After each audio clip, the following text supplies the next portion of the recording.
What's up, everybody? I'm David Hain. Welcome to episode number 308 of the A2D From Addict to Disciple podcast. And this one is one that I'm going to say, like, follow, share, all that stuff that I always say. I'm just going to say there will be friends you think of that need to hear this. There will be things that it stirs in you that you'll want to talk to somebody about it. So follow your impulse, I'll say. The title of this episode, number 308, is What's Your Story? And right up front, I'd like to tell you this, while I was working on it for the last couple of weeks, had an alternative title, which was Things I Never Said Keep Me Sick. But I decided that I would go with the What's Your Story? Now you know the alternative, so I guess you know where we're headed. As we're going through life, there's various people who ask for our story. They'll say, "How are you? Are you okay? What's your story?"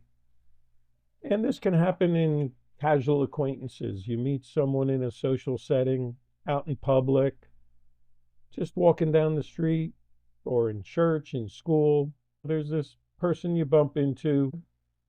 Conversation starts and they want to know where you're from, what you like to do, your job, things like that.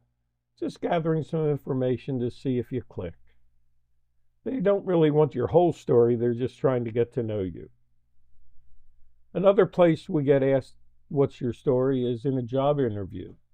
And there the people want to really know your work history, your strengths, your weaknesses, what sort of brought you to this point in time that you're applying for the job.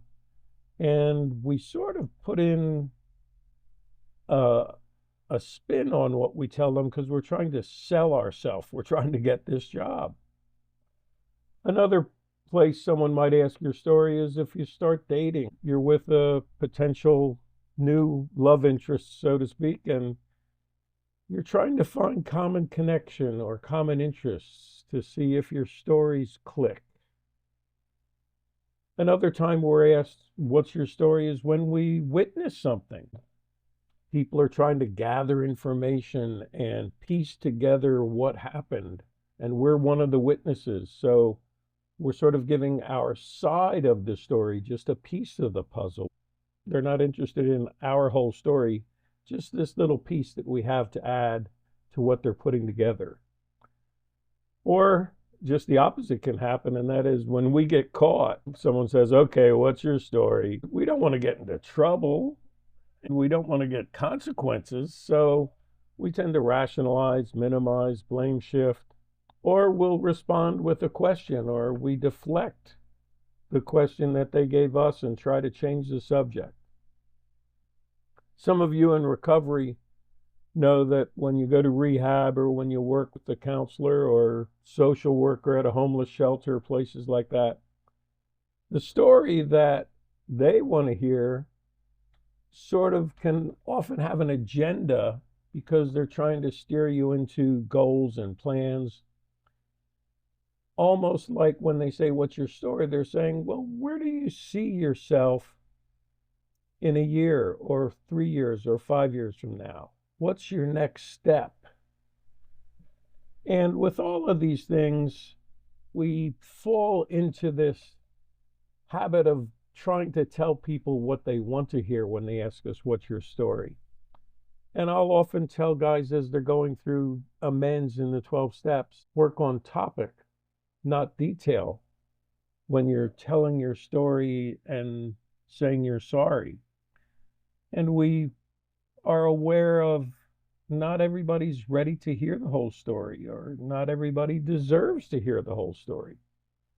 So in all these instances, we basically quickly assess what they want to hear based on the current context and answer accordingly. We keep it short and sweet, and we base our answer on what we hope to get from that person as a response to our story. But there are those people in our lives that we can't hide our facial expressions from, our body language, and they notice we've gone quiet or we seem upset or angry or discontent, like the peace has gone from us.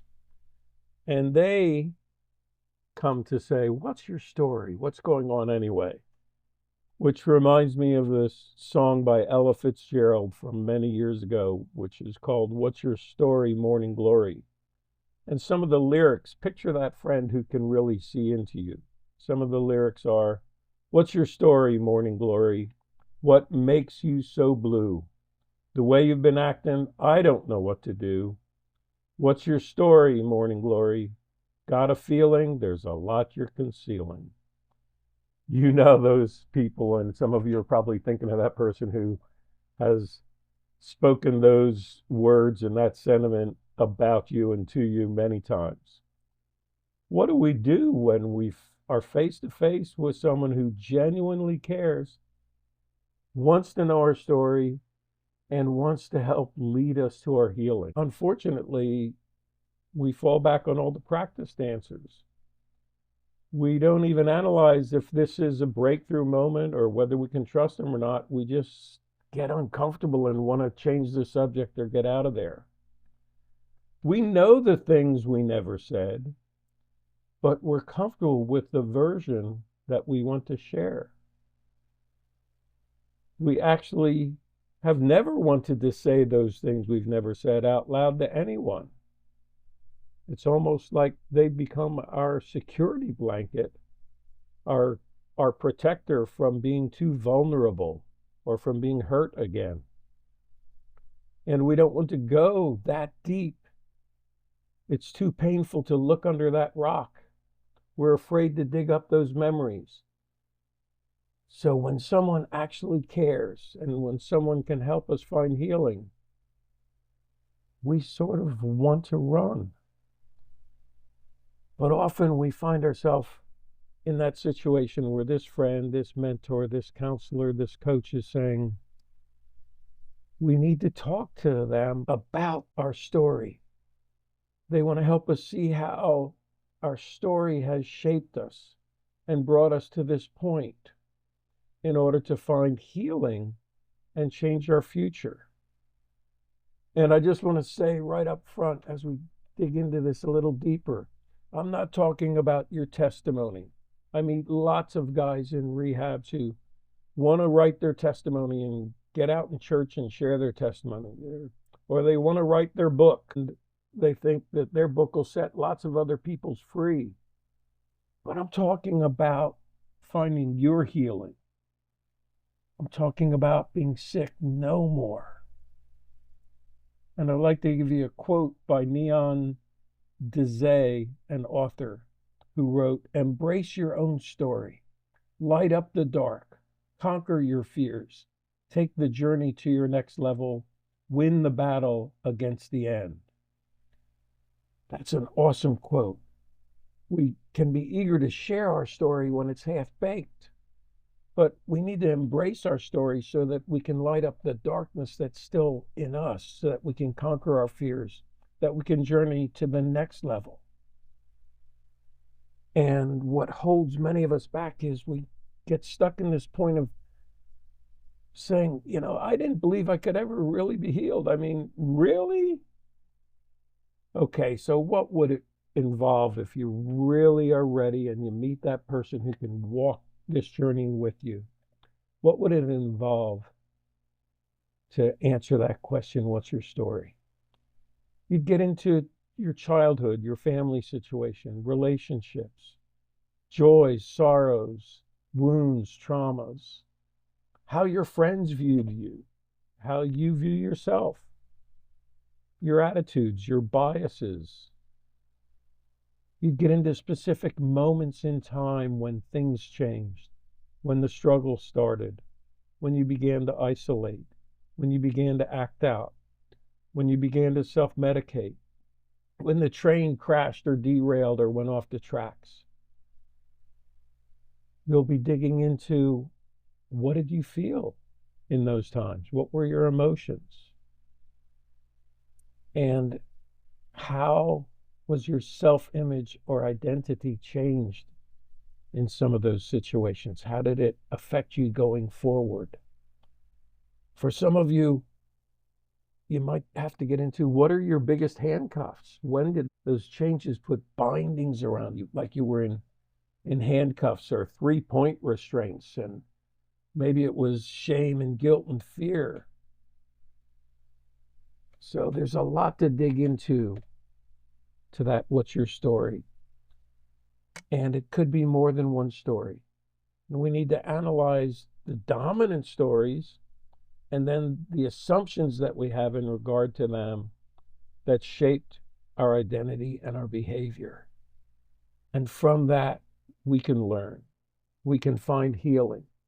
We can rewrite our story and move forward whole and healed. And I'd like to close with a quote by Carlos Wallace, an author, who said, "Life tried to break you, but here you stand, unbroken and stronger than ever. Your story is a reminder that healing is possible, and your strength is an inspiration to us all." Thanks for listening to this episode of the A to D From Addict to Disciple podcast. It's time to rewrite your story. If you were saying, yep, I think I need to, and you'd like to contact me, you can do so by email at davidfroma2d@gmail.com, or clicking on the link in this podcast to message me. Or you could go to my website, www.froma2d.org, and click on the contact page. Keep listening to future podcast episodes. As always, stay safe and stay resilient.